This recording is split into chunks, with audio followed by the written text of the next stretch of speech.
ನಮಸ್ಕಾರ ಎಲ್ಲರಿಗೂ. ಶನಿವಾರ ಭಾನುವಾರ ಬಂತು ಅಂದರೆ ಮನೇಲಿ ಏನಾದರೂ ಸ್ವೀಟ್ಸ್ ಆಗಲಿ ಸ್ನ್ಯಾಕ್ಸ್ ಆಗಲಿ ಮಾಡ್ಕೊಂಡು ತಿನ್ಬೇಕನ್ಸುತ್ತೆ. ಕೆಲವೊಂದು ಸಲ ಹೊರಗಡೆ ಹೋಗಿ ತಿನ್ನುವಷ್ಟು ಪೇಷನ್ಸ್ ಇದ್ದಾಗ ಈ ಥರ ತುಂಬ ಸಿಂಪಲ್ಲಾಗಿ ನೀವು ಮನೆಯಲ್ಲಿರುವಂಥ ಇಂಗ್ರೀಡಿಯೆಂಟ್ಸ್ನ ಯೂಸ್ ಮಾಡಿಕೊಂಡು ಯಾವುದೇ ರೀತಿ ಮೈದಾ ಹಿಟ್ಟು ಬೇಡ, ಗೋಧಿ ಹಿಟ್ಟು ಬೇಡ, ಸಿಂಪಲ್ಲಾಗಿ ನೀವು ಒಂದು ಈ ಸ್ಪೆಷಲ್ ಇಂಗ್ರೀಡಿಯೆಂಟ್ಸಿಂದ ಈ ಥರ ಸ್ವೀಟ್ನ ಮಾಡ್ಬೋದು. ಖಂಡಿತವಾಗ್ಲೂ ಸ್ನೇಹಿತರೆ, ನಿಮಗೇನಾದರೂ ನೆನಪಿದೆಯೋ ಇಲ್ವೋ ಗೊತ್ತಿಲ್ಲ, ಬಾಲ್ಯದಲ್ಲಿ ನಾವು ಈ ಥರ ಸ್ವೀಟ್ನ ತಿಂದಿರ್ತೀವಿ. ಕೆಲವೊಬ್ಬರಿಗೆ ನೆನಪಿರುತ್ತೆ, ಕೆಲವೊಬ್ಬರಿಗೆ ನೆನಪಿರೋದಿಲ್ಲ.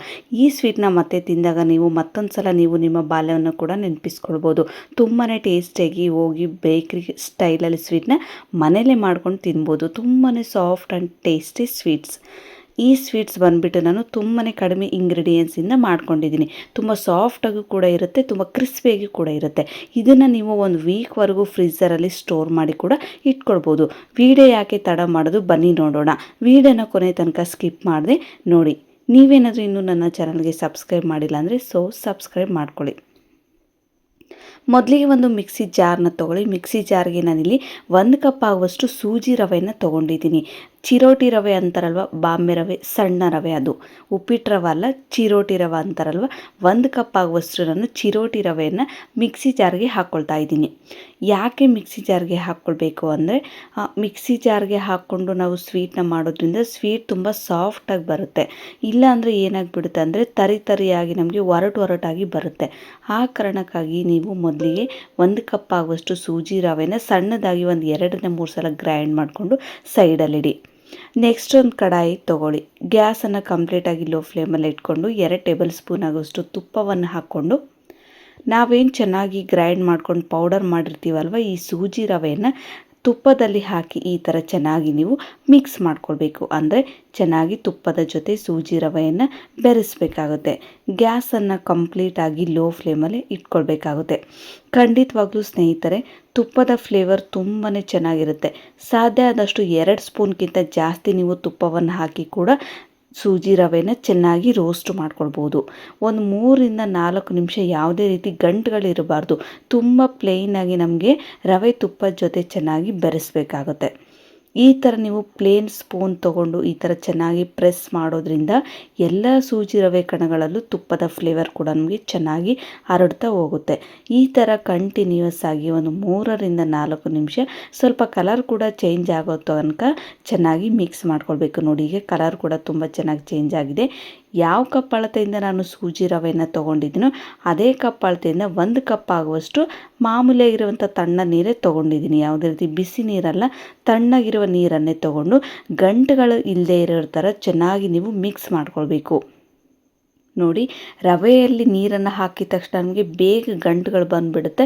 ಸೊ ನೀವು ಗಂಟುಗಳಾಗಬಾರ್ದು ಅಂದರೆ ಕೈ ಬಿಡದ ಹಾಗೆ ಕಂಟಿನ್ಯೂಯಸ್ ಆಗಿ ಗ್ಯಾಸನ್ನು ಲೋ ಫ್ಲೇಮಲ್ಲೇ ಇಟ್ಕೊಂಡು ಈ ಥರ ಮಿಕ್ಸ್ ಮಾಡ್ತಾ ನೀವು ಇದನ್ನು ಪ್ಲೇನ್ ರವೆಯಾಗಿ ಟರ್ನ್ ಮಾಡ್ಕೊಳ್ಬೇಕಾಗುತ್ತೆ.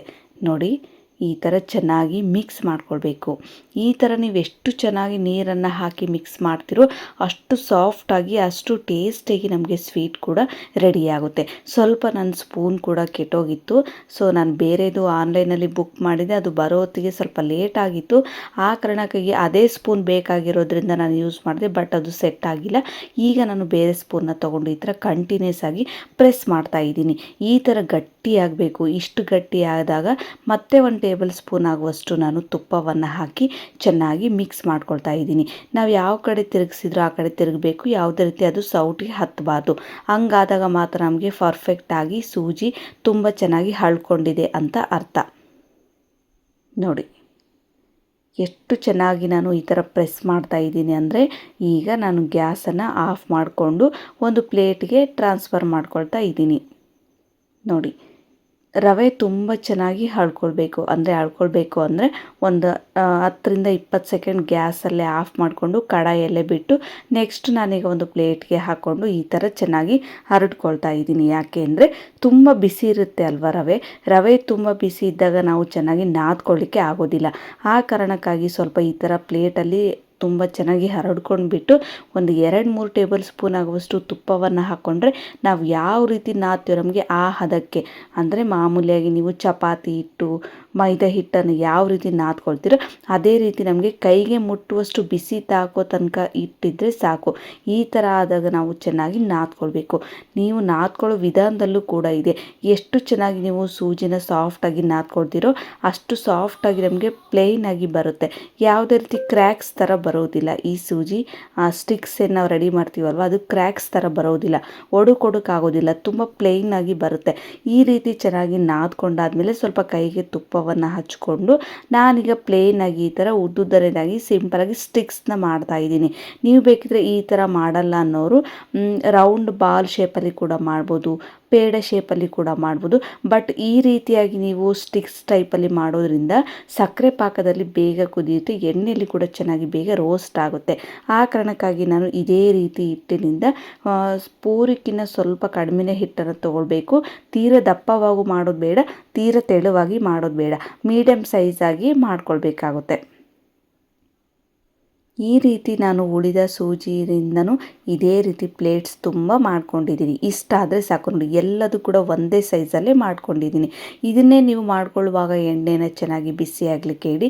ಎಣ್ಣೆನ ಜಾಸ್ತಿ ಹೈ ಫ್ಲೇಮಲ್ಲಿ ನೀವು ಕಾಯಿಸ್ಲಿಕ್ಕೆ ಹೋಗಬೇಡಿ, ತೀರ ಲೋ ಫ್ಲೇಮಲ್ಲೂ ಕಾಯಿಸ್ಲಿಕ್ಕೆ ಹೋಗಬೇಡಿ. ಮೀಡಿಯಮ್ ಆಗಿ ಎಣ್ಣೆಯನ್ನು ಕಾಯಿಸ್ಕೊಳ್ಳಿ.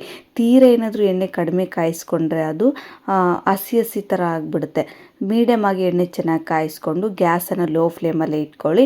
ಎಲ್ಲದು 2 ರೌಂಡ್ ಶೇಪಲ್ಲಿ ಹಾಕಿ, ಅಂದರೆ ಫಸ್ಟ್ ರೌಂಡಲ್ಲಿ 1 ರೌಂಡ್ ಹಾಕಿ 2 ರೌಂಡಲ್ಲೂ ಕೂಡ ಹಾಕ್ಕೊಳ್ಬೋದು. ಈಗ ಚೆನ್ನಾಗಿ ನಾನು ಮಿಕ್ಸ್ ಮಾಡ್ಕೊಳ್ತಾ ಇದ್ದೀನಿ. ಸೊ ನೋಡಿ, 2 ಕಡೆ ಕೂಡ ಸ್ವಲ್ಪ ಕಲರ್ ಚೇಂಜ್ ಆಗೋ ತನಕ, ಅಂದರೆ ಸ್ವಲ್ಪ ಗೋಲ್ಡನ್ ಬ್ರೌನ್ ಕಲರ್ಗೆ ಬರೋ ತನಕ ನೀವು ಇದನ್ನು ಚೆನ್ನಾಗಿ ಎಣ್ಣೆಯಲ್ಲಿ ಫ್ರೈ ಮಾಡ್ಕೊಳ್ಬೇಕಾಗುತ್ತೆ. ಜಾಸ್ತಿ ನೀವು ಮಿಕ್ಸ್ ಮಾಡೋದಾಗಲಿ ಆ ಥರ ಮಾಡಬೇಡಿ. ಒಂದು 2-3 ಸಲ ಮಿಕ್ಸ್ ಮಾಡಿದರೆ ಸಾಕು. ಅದು ಚೆನ್ನಾಗಿ ನೋಡಿ ಕಂಪ್ಲೀಟಾಗಿ ಈಗ ಸ್ವಲ್ಪ ಲೈಟಾಗಿ ಗೋಲ್ಡನ್ ಬ್ರೌನ್ ಕಲರ್ಗೆ ಬಂದಿದೆ. ಇಷ್ಟ ಆದರೆ ಸಾಕು. ತೀರ ನಮಗೆ ಏನಾದರೂ ರೋಸ್ಟ್ ಮಾಡ್ಕೊಂಡ್ರೆ ಏನಾಗ್ಬಿಡುತ್ತೆ, ಅದು ಸಕ್ಕರೆ ಪಾಕದಲ್ಲಿ ನಮಗೆ ಸಕ್ಕರೆ ಹೀರ್ಕೊಳ್ಳೋದಿಲ್ಲ. ಮಾಮೂಲಿಯಾಗಿ ನೀವು ಜಾಮೂನನ್ನು ಯಾವ ಥರ ಎಣ್ಣೆಯಲ್ಲಿ ಫ್ರೈ ಮಾಡ್ಕೊಳ್ತೀರೋ ಆ ಥರ ಫ್ರೈ ಮಾಡಿಕೊಂಡ್ರೆ ಸಾಕು. ಆಲ್ರೆಡಿ ನಮಗೆ ಸೂಜಿ ತುಂಬ ಸಾಫ್ಟಾಗಿರೋದ್ರಿಂದ ಅದು ಎಣ್ಣೆಯಲ್ಲಿ ಬೇಗ ಡೀಪ್ ಫ್ರೈ ಆಗಿಬಿಡುತ್ತೆ. ಅದು ಆರಿದ ತಕ್ಷಣ ಏನಾಗ್ಬಿಡುತ್ತೆ ಅಂದರೆ ಪೂರ್ತಿ ರೋಸ್ಟ್ ಆಗಿಬಿಡುತ್ತೆ. ಸಕ್ಕರೆಯಲ್ಲಿ ಅದು ಸಕ್ಕರೆ ಪ್ರಮಾಣನ ಹೀರ್ಕೊಳ್ಳೋದನ್ನ ಕಡಿಮೆ ಆಗಿಬಿಡುತ್ತೆ.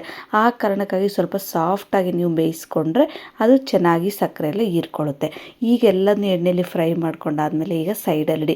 ನೆಕ್ಸ್ಟ್ ಒಂದು ಕಡಾಯಿ ತೊಗೊಳ್ಳಿ. 1 ಕಪ್ ಆಗೋಷ್ಟು ಸಕ್ಕರೆಯನ್ನು ಹಾಕಿ 1/4 ಕಪ್ ಆಗೋಷ್ಟು ನೀರನ್ನು ಹಾಕೊಳ್ಳಿ, ಅಥವಾ ಅರ್ಧ ಕಪ್ ಆದರೂ ಹಾಕ್ಕೊಳ್ಬೋದು.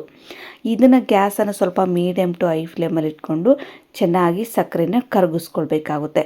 ಖಂಡಿತವಾಗ್ಲೂ ನೀವು ಬೇಕಿದ್ರೆ ಕ್ಯಾರಮೈಲ್ ಕೂಡ ಮಾಡಿಕೊಂಡು ಒಂದೊಂದು ಬೈ ಹಾಲಲ್ಲಿ ಹಾಕಿ ಹಾಲಿನಲ್ಲಿ ಕೂಡ ಈ ಸೂಜಿ ಸ್ಟಿಕ್ಸ್ನ ನೀವು ಕುದಿಸ್ಕೊಳ್ಬೋದು. ಬಟ್ ಆ ಥರ ಮಾಡೋದಕ್ಕಿಂತ ಈ ಥರ ಮಾಡಿ ತುಂಬ ಟೇಸ್ಟಿಯಾಗಿರುತ್ತೆ. ಒಂದು ಅರ್ಧ ಟೇಬಲ್ ಸ್ಪೂನ್ ಆಗುವಷ್ಟು ನಾನು ಫುಡ್ ಕಲರನ್ನು ಆ್ಯಡ್ ಮಾಡ್ಕೊಳ್ತಾ ಇದ್ದೀನಿ. ಫುಡ್ ಕಲರ್ ಇಲ್ಲ ಅನ್ನೋರು ಟರ್ಮರಿಕ್ ಪೌಡರ್, ಅಂದರೆ ಅರಿಶಿನ ಪುಡಿಯನ್ನು ಹಾಕಿ ಕೂಡ ನೀವು ಈ ಸಕ್ಕರೆ ಪಾಕನ ರೆಡಿ ಮಾಡ್ಕೊಳ್ಬೋದು. ಈಗ ನಾನು 1 ಎಳೆ ಅಂಟು ಪಾಕನ ರೆಡಿ ಮಾಡ್ಕೊಳ್ತಾ ಇದ್ದೀನಿ. 1 ಎಳೆ ಅಂಟು ಪಾಕನ ರೆಡಿ ಮಾಡಿಕೊಂಡ್ರೆ ಮಾತ್ರ ನಿಮಗೆ ಪರ್ಫೆಕ್ಟಾಗಿ ನಮಗೆ ಆ ಸೂಜಿ ಸ್ಟಿಕ್ಸ್ ಎಲ್ಲ ಚೆನ್ನಾಗಿ ಸಕ್ಕರೆ ಪಾಕ ಹೀರ್ಕೊಳ್ಳುತ್ತೆ, ಜಾಮೂನ್ ಥರ ಸಾಫ್ಟ್ ಆಗಿರುತ್ತೆ. ತೀರ ಗಟ್ಟಿ ಪಾಕ ಮಾಡಿಕೊಂಡ್ರೆ ಅದು ಖಂಡಿತವಾಗ್ಲೂ ಸೂಜಿ ಸ್ಟಿಕ್ಸ್ ಏನು ನಾವು ರೆಡಿ ಮಾಡಿರ್ತೀವಲ್ವ ಅದು ಸಕ್ಕರೆ ಪಾಕನ ಹೀರ್ಕೊಳ್ಳೋದಿಲ್ಲ. ಈಗ ಚೆನ್ನಾಗಿ ನಮಗೆ ಕುದಿ ಬರಬೇಕು. ಈ ಕುದಿ ಬರೋ ತನಕ ನೀವು ಸ್ವಲ್ಪ ಕಾಯಬೇಕು. ಈಗ ಕುದಿ ಬಂದಮೇಲೆ ನಿಧಾನವಾಗಿ 1 ನಿಮಿಷಕ್ಕೊಂದ್ಸಲ ನೀವು ಪಾಕನ ಚೆಕ್ ಮಾಡ್ತಾನೆ ಇರಬೇಕು. ಹಂಗಾದಾಗ ಮಾತ್ರ ನಮಗೆ ಪರ್ಫೆಕ್ಟಾಗಿ 1 ಎಳೆ ಪಾಕ ಬೇಗ ಸಿಗುತ್ತೆ. ನೋಡಿ, ಈಗ 1 ಎಳೆ ಪಾಕ ನನಗೆ ಸಿಕ್ತು. ಇಷ್ಟ ಆದರೆ ಸಾಕು. ನೀವು ಕ್ವಿಕ್ಕಾಗಿ ನಾವೇನು ಫ್ರೈ ಮಾಡಿರ್ತೀವಲ್ವ ಈ ಸೂಜಿ ಸ್ಟಿಕ್ಸ್ನ ಇದಕ್ಕೆ ಹಾಕ್ಕೊಂಡು ಚೆನ್ನಾಗಿ ಗ್ಯಾಸನ್ನು ಆಫ್ ಮಾಡ್ಕೊಳ್ಳೋದು ಬೇಡ. ಯಾಕೆಂದರೆ ಸೂಜಿ ಸ್ಟಿಕ್ಸ್ ಸ್ವಲ್ಪ ಹಾರೋಗಿರುತ್ತಲ್ವ, ಇದು ಚೆನ್ನಾಗಿ 1-2 ಕುದಿ ಕುದಿಸ್ಕೊಂಡ್ರೆ ಮಾತ್ರ ನಮಗೆ ಪರ್ಫೆಕ್ಟಾಗಿ ಅದು ಸಕ್ಕರೆ ಪಾಕ ಎಲ್ಲ ಚೆನ್ನಾಗಿ ಹೀರ್ಕೊಂಡು ಸಾಫ್ಟ್ ಆಗುತ್ತೆ. ನಾನೀಗ ಏನು ಮಾಡ್ತಾ ಇದ್ದೀನಿ ಅಂದರೆ ಗ್ಯಾಸನ್ನು ಸ್ವಲ್ಪ ಮೀಡಿಯಮ್ ಟು ಹೈ ಫ್ಲೇಮಲ್ಲಿ ಇಡ್ತೀನಿ. 1 ಅಥವಾ 2 ಕುದಿನ ಕುದಿಸ್ಕೊಳ್ತಾ ಇದ್ದೀನಿ. ನೀವು ನೋಡ್ತಿರ್ಬೋದು ನಿಧಾನವಾಗಿ ಈಗ ಕುದಿ ಬರ್ತಾ ಇದೆ. ಈ ಥರ ಕುದಿ ಬರುವಾಗ ಮಿಕ್ಸ್ ಮಾಡ್ತಾನೆ ಇರಬೇಕು. ಹಂಗಾದಾಗ ಮಾತ್ರ ಎಲ್ಲ ಸೂಜಿ ಸ್ಟಿಕ್ಸು ಎಲ್ಲ ಕಡೆಯೂ ತುಂಬ ಸಾಫ್ಟಾಗಿ ಸಕ್ಕರೆ ಪಾಕ ಹೀರ್ಕೊಂಡು ನಮಗೆ ಜಾಮೂನ್ ಥರ ಕೂಡ ರೆಡಿ ಆಗುತ್ತೆ. ಖಂಡಿತವಾಗ್ಲೂ ನೀವೇನಾದರೂ ಈ ಥರ ಸ್ವೀಟ್ಸ್ನ ಟ್ರೈ ಮಾಡಿಲ್ಲ ಅಂದರೆ ಈ ಥರ ಸ್ವೀಟ್ಸ್ನ ಟ್ರೈ ಮಾಡಿ ಮತ್ತೆ ನಿಮ್ಮ ಬಾಲ್ಯವನ್ನು ಕೂಡ ನೆನಪಿಸ್ಕೊಳ್ಬೋದು. ತುಂಬಾ ಟೇಸ್ಟಿಯಾಗಿರುತ್ತೆ. ಹೊರಗಡೆ ಹೋಗಿ ತಂದು ತಿನ್ನೋದಕ್ಕಿಂತ ಈ ಥರ ಶನಿವಾರ ಭಾನುವಾರ ಬಂತು ಅಂದರೆ ಮಕ್ಕಳಿಗೆ ಈ ಥರ ಸ್ವೀಟ್ಸ್ ಆಗಲಿ ಸ್ನ್ಯಾಕ್ಸ್ ಆಗಲಿ ಮಾಡಿಕೊಟ್ರೆ ಅವರು ಕೂಡ ಖಂಡಿತವಾಗ್ಲೂ ಇಷ್ಟಪಡ್ತಾರೆ. ಈಗ ಗ್ಯಾಸನ್ನು ಆಫ್ ಮಾಡ್ಕೊಂಬಿಡಿ. ಈಗ ನಾನು ಒಂದು ಪ್ಲೇಟ್ಗೆ ಹಾಕಿ ಕೂಡ ನಿಮಗೆ ತೋರಿಸ್ತಾ ಇದ್ದೀನಿ.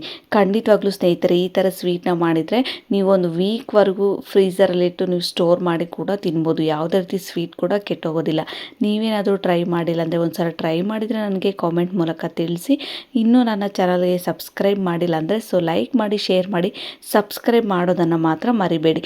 ಈ ಸ್ವೀಟ್ ಕೂಡ ತುಂಬಾ ಟೇಸ್ಟಿಯಾಗಿತ್ತು.